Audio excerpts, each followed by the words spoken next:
Good afternoon, everybody. All right, that got a little better. I was a little worried for a second here. So good afternoon and welcome to XR 2025. One of the things I'm most proud of, in addition to my own personal research, is the fact that I'm a double alum at the university. And when I walked on this campus 30 years ago, I am older than I look, and then you all probably think, right? This is when you nod, yes, outstanding. So now, when I walked on this campus 30 years ago, the types of technology, including AI and XR, although they weren't existent, certainly not as common and accessible as they are today. And today, not only are they accessible, but they are part of who we are. It is part of our DNA here at the university. Thanks to Kim and Tom and their respective teams, we do have technologies integrated throughout the curriculum in a number of different ways. And so, for example, XR technology, using our XR technology, students can walk through the mangroves in the Everglades. They can learn about our art history, and they can use tools for eye exams on virtual patients. I have personally seen all three of those. And today, institutions of higher education must be intentional about our commitment to integrating technology into the entire enterprise, whether it's in the classroom, education in general, and research. And certainly that's true here at the university. It is not just the commitment of the president, it's not just mine, it's not the faculty's, it is our institutional commitment and promise to do so. And in fact, we have been doing that, as I said, in a number of different ways, because it is our institutional commitment to integrate technology so that our students not only can learn about that technology, but can use it to solve real-world problems, which is the reason why we're all here, because we want to make a difference by solving some of the most complex problems in the world and in our own backyard. And so we are dedicated to training and preparing our students for the careers of tomorrow. So let me just end by thanking, like I said, Kim and Tom and the team, because UMverse represents exactly what our vision is for integrating technology into the classroom and beyond.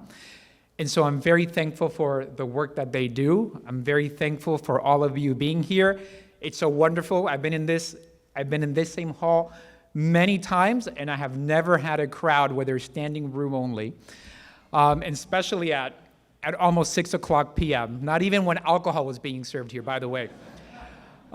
So thank you all for being here. For those of you that are local, it's great to see some of you who I know, and for those of you that come from our town, welcome to the University of Miami and to South Florida. I know that the next day or so, starting by today, are going to be extremely stimulating. I wish I would be able to participate all day tomorrow. I'm going to try to sneak in for a little bit. But I hope that you all have an amazing day.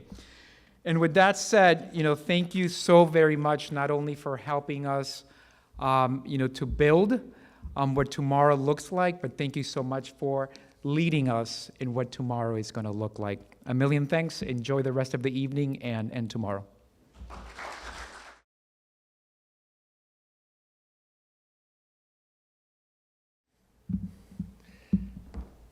So thank you, Provost Prado, for all your support. None of this would have been possible without you, and we appreciate your vote of confidence. My name is Kim Grinfeder. I am a professor at the School of Communication.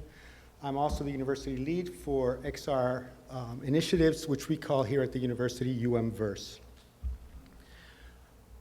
And on behalf of the faculty, the staff, and the students here at the University of Miami, thank you for coming. We're very excited to have you here. I also wanted to take a minute to thank our sponsors, Meta, KTP, our students, and our wonderful students volunteers, the Ribeiro Innovation Fund, and the Frost Institute of Data Science. You've all been wonderful helping making this event come together. So one of the things that I noticed is it's a grind working with emerging technologies. You're working all the time, things are changing. You're just trying to keep up. You're working at an institution that's 100 years old. That's right, UM turns 100 this year, and we're very, very proud of it. And we're still trying to keep up with AI and XR, and sometimes it feels like your Sisyphus is pushing that rock up the hill all the time. But then you have an event like this one, where you bring everything together and you stop for a minute, and you look around, and you see the room that's full, you see all the projects that you did, you're going to see some demos that we did here that our students worked on really hard, and they're going to be all on display there, and you see everything come together, and you take your head from behind that rock and you look around, and I can really say I'm really proud of where the University of Miami is today. And I know that because we have people from all around that come here from other institutions, from industry, and they tell us all the time, you guys are ahead of the curve. And I like hearing that, and it's great that we're doing it. I also teach a course in VR, and all our students get a headset, and the entire class is in VR. It's called Religion in Sacred Spaces in the Era of VR and Artificial Intelligence. And one of the things we do, the first assignment that they get, we asked our students to design the classroom of the future. And in this class, I co-teach it with Bill Green, who's a professor of religion, Dennis Hector, who's a professor of architecture, and myself from interactive media. And we have game designers and interaction designers working with architects and students of religious studies. Strange mix, but it works. And one of the first things we asked them to do in this thing is design a classroom. And I've been teaching this class for 4 years, and never once has a student designed a classroom that looks like any classroom on campus. And that tells me something. That tells me every single time that there's room for improvement at what we do at the university. We have to leverage these technologies to make it better. Randy Pausch, who's a co-founder of the Entertainment Technology Center at Carnegie Mellon, once said in his famous last lecture that professors are in the business of making dreams come true. And I really believe that. I think that if our students are here, it's because they want to be an astronaut, a scientist, a doctor, a lawyer, or anything else.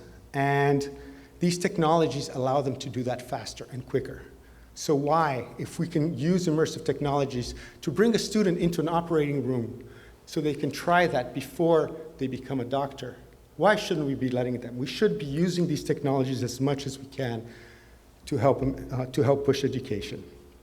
So we have a killer lineup here for the next 2 days. Mia went over our events for today. We'll have a registration, then a networking reception at 7. And today's speakers is Dan O'Brien, and then we have lightning talks, and then we have some closing remarks from Matt Sanders from Meta. Whoops.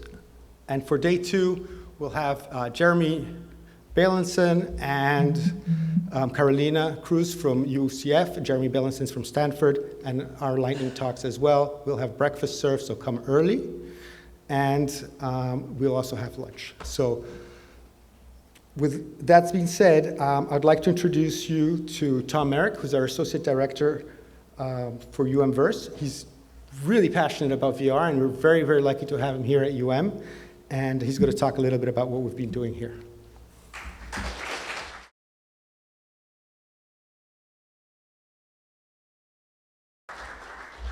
Thanks so much.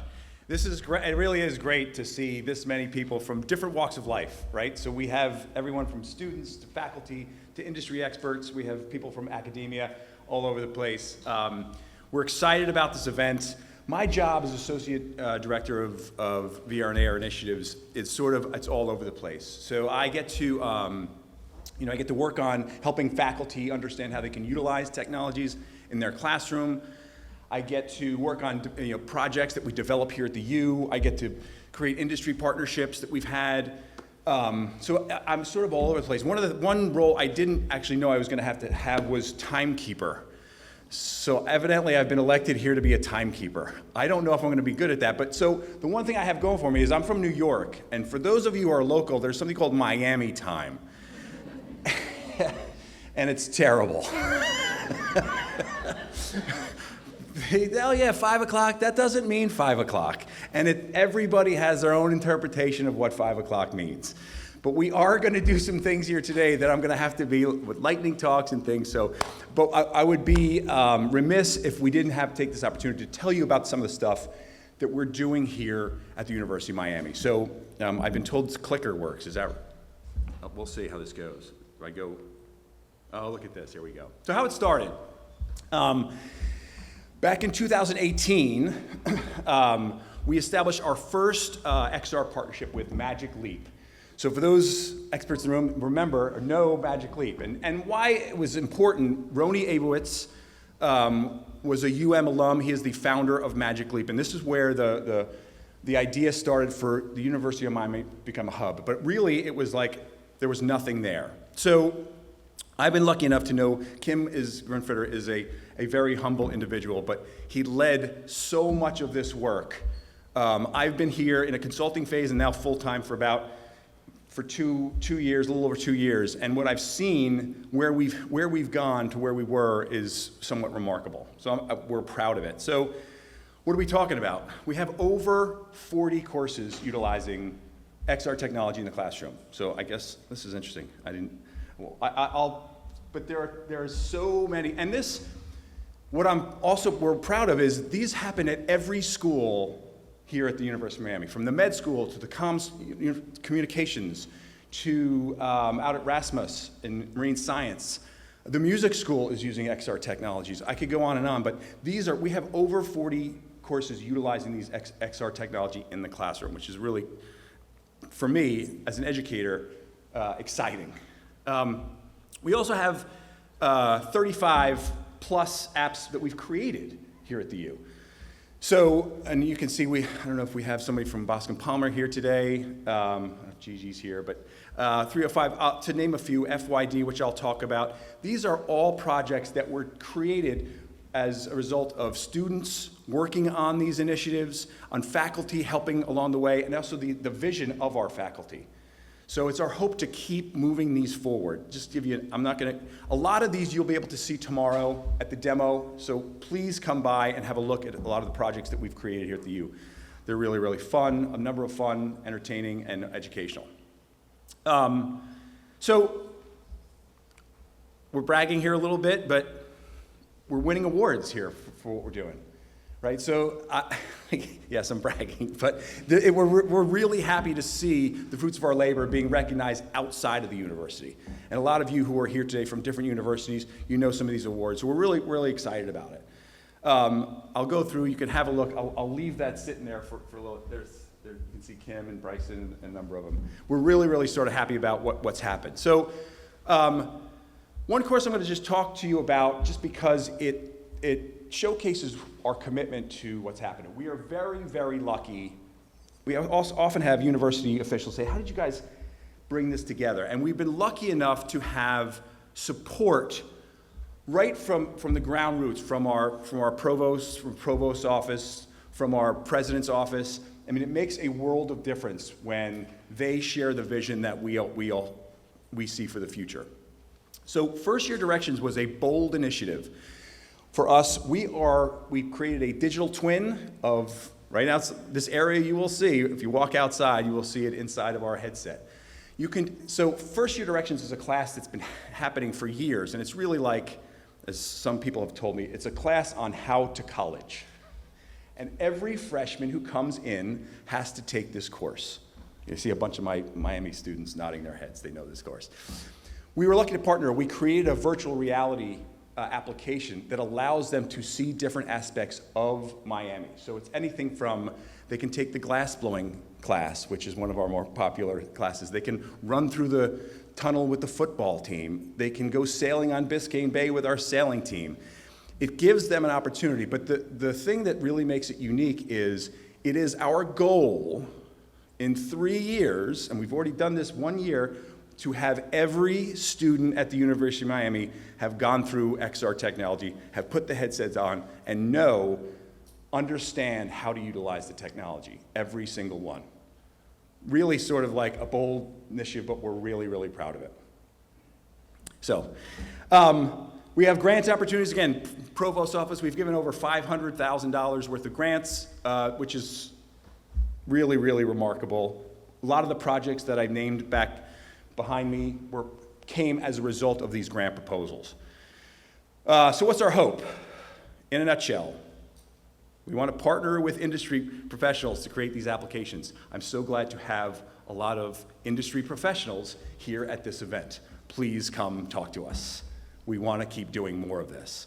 We want to partner with our professors. It's part of our jobs. We want to make sure that we have the efficacy, that education is really moving in the right direction, that student success comes as a result of the work we're doing.